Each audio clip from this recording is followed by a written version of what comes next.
Hello, everybody. This is Miss Hill, one of Keeling's awesome algebra teachers, and I'm here today to talk to you about your algebra notebook. First, we like to keep things simple in terms of what you have to bring to class every day, and it literally is just going to be your notebook and a pencil. And that's it. No three-ring binder, no textbook, because this composition book is going to basically turn into your textbook. Any handout we give you, all the notes you're going to be taking, all the problems you work, all the extra credit you do is going to be placed into this notebook in chronological order. So this notebook is super important. As a matter of fact, we're going to collect it at least once a 6 weeks to do a check to make sure that you have everything you need in your notebook, and it's going to be a quiz grade. Your very first quiz grade is going to be the notebook check of your summer math assignment. So come August, we're going to pick up all your notebooks and we're going to make sure that you did the entire assignment and you have your notebook set up and ready to go on the first day of class. So let's talk about which kind of notebooks you can use. First off, it's got to be a composition book, right? No spiral notebooks, because this thing is going to take some abuse. It's going to be in your backpack, you're going to take it home, you're going to bring it to class, you're going to flip through it a lot, and spirals, the pages will just fall out. Which brings me to perforations. You know those little lines along the paper that allow you to tear the paper out smoothly? You do not want perforations. That's why we want composition books, because composition books, the pages have been sewn in so they don't come out easily. And you don't want pages coming out of your algebra book. So get a standard size composition book. Don't get a super tiny composition book. Standard size, and these are about 9 3/4 inches by about 6.5 or 7 inches. And the type of composition book you get depends on your personal preference. I prefer college ruled, so I personally will be using a college ruled notebook.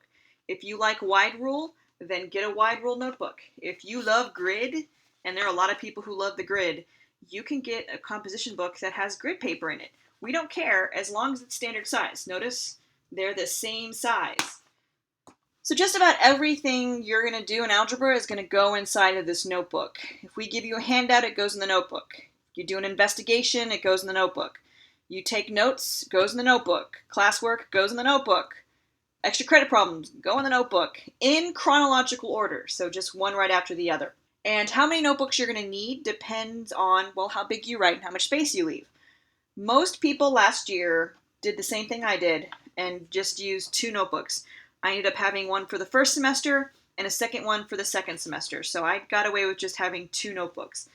There were several students who liked to leave a lot more space in their problems or used a lot more space, and they ended up using, 3 or 4 notebooks. And you can actually use this summer assignment to judge how many notebooks you're going to need. So the summer assignment, if it takes you half a notebook because you use a lot of space, then you're going to want to stock up when school supplies go on sale in August. But if it doesn't take up that much space, then you can probably be like me and just use 2 of them. So let's talk about setting up your notebook. The first thing you're going to want to do is to put your name prominently on the front cover of your notebook. The type I chose has a white spine so that I can just put my name on the white spine. You can achieve the same effect with tape.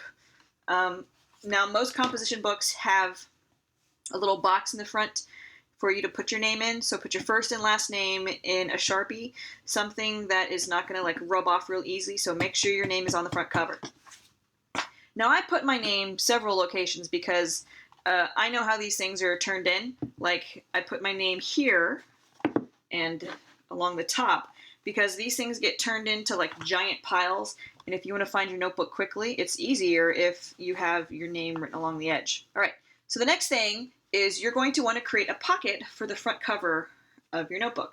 And I just chose a piece of green paper and I used some tape, and on 3 sides I made myself a little pocket. Now, you don't want to make the pocket too deep, only about 1/3 of the way, so that you can put little things in there like the grading rubric that we use to grade your notebooks, or little handouts that you want to glue in later. Next thing you do is you create yourself a title page. It's going to be called Algebra 1 because this is an Algebra 1 notebook. School year 2015-2016, and then your first and last name. You can have additional information on there if you want, like your class period or whatever, but you don't know that yet, so just stick with the basics for now. And you're going to number the first page 1. And you're going to number all the pages. 2, 3, 4, 5, so on and so forth. So number some pages in your notebook, and then create yourself a table of contents right after the title page. Label it table of contents. It's going to have 3 columns: a date, a title, and a page number. So I think that's pretty straightforward: date, title, page number. Right? My first title is The Beginning of the Summer Math Assignment. It starts on page 9. And you're going to want to leave yourself a couple of pages for the table of contents because they get filled up pretty quick. I left, 2 blank pages after that to use for my table of contents. So we have the summer math assignment. And after this sort of title page, I'm going to put all of the work that I do for the summer math assignment. Now, you'll notice that I also created a little bookmark for myself, and this is just telling me where my next blank page is. And you need some sort of marker like that.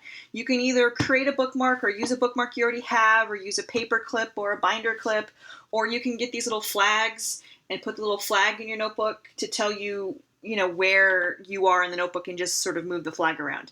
Remember that this notebook is something you're going to be looking at and working in every day. So make sure it's something that you're willing to look at and work through every day.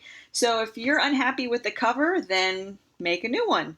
If you have some stickers you want to put inside, feel free. That's what I did last year. See, I have a little dolphin and a super cute little monkey with a thought bubble. So if you want to personalize your notebook, do that now. You got plenty of time. And make sure that you are ready to go, because in a couple of days, we're going to post the first problem set that we want you to work through.